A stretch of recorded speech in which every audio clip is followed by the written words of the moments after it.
दोस्तों नमस्कार, dare English channel में आप सबों का स्वागत है। आज के इस वीडियो में मैं आपको छोटे छोटे सेंटेंसेस बनाऊंगा कि कैसे छोटे छोटे सेंटेंसेस को बनाया जाए और उससे अंग्रेज़ी सीखा जाए बोलने के लिए और फिर लिखने के लिए।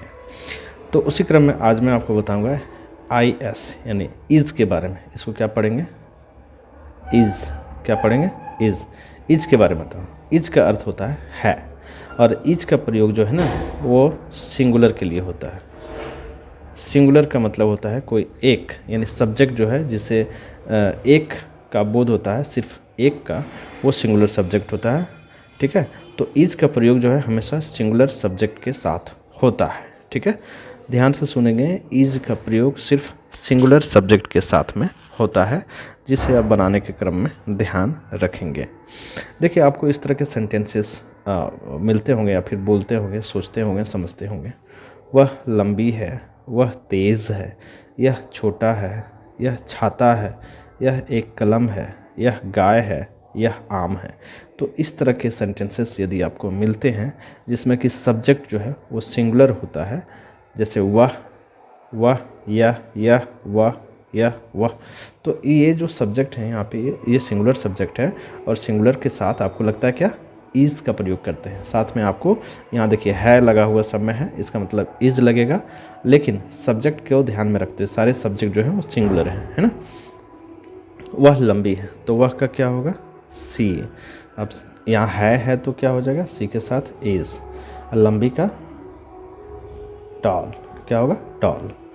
वह तेज़ है, वह यहाँ पुरुष के लिए हो रहा है तो ही, उसके बाद है इसलिए इज़, और तेज का इंटेलिजेंट।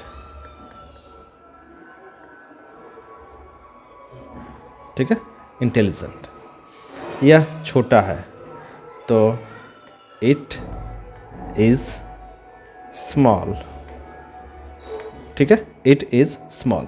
यहाँ बेसिकली आप देखना है इज़ का प्रयोग है, जहाँ है लगा हुआ है वहीं पे इज़ का प्रयोग हो रहा है, लेकिन साथ साथ में जो सब्जेक्ट है वो सिंगुलर होना चाहिए।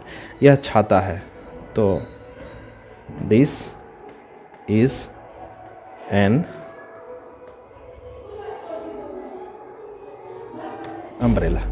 ठीक है, दिस इज़ एन अम्ब्रेला। आगे बढ़ते हैं।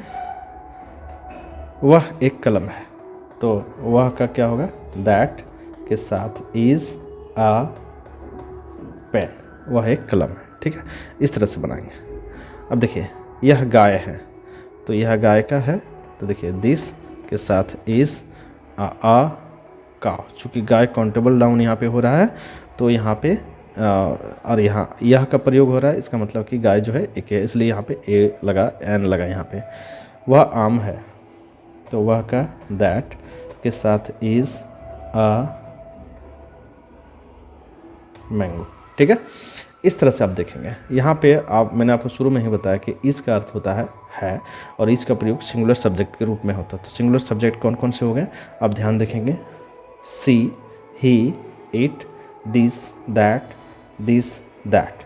अब इसके ये चूँकि सिंगुलर सब्जेक्ट है तो इसके साथ जो है इज़ का प्रयोग हुआ है। इज़। देखिए, इज़ का अर्थ हो गया यहाँ पे है। तो इस तरह से छोटे छोटे सेंटेंसेस को आप बनाएंगे तो ऑटोमेटिक आप अंग्रेजी को सीख जाएंगे अच्छे तरीके से। ठीक है, चलिए, वीडियो कैसी लगी आप ज़रूर से ज़रूर कमेंट बॉक्स में कमेंट करके बताइएगा। और हाँ, मेरा पूरा विश्वास भरोसा है कि आप इसे सीख गए होंगे। तो इस तरह से कम 100 सेंटेंसेस को आप लेंगे और उसे बनाएंगे।